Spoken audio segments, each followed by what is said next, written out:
বাড়ি গিয়ে শাক রান্না করবো, একদম শাক খাওয়া হয়নি। কিরে মন খারাপ করে বসে আছিস কেন?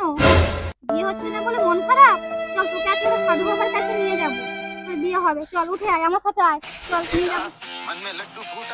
মন খারাপ করিস না, সাধু বাবার কাছে গিয়ে তোর মনের যা বাসনা জানাবি, বিয়ে অবশ্যই হবে।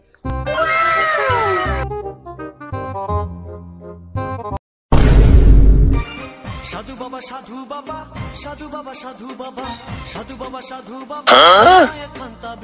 সাধু বাবাকে প্রণামটা তো কর।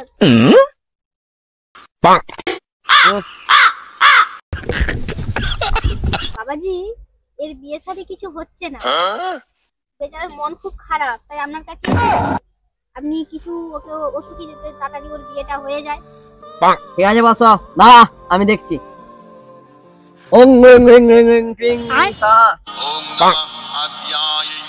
এই ওষুধটা আমি তোকে দিচ্ছি, নিয়ে যা, যাকে তোর পছন্দ বালিশের তলায় রেখে দিবি, 7 দিনের মধ্যে সে তোর হয়ে যাবে। हे प्रभु हे हरि राम कृष्ण जगन्नाथ प्रेमानंद, ये क्या हुआ?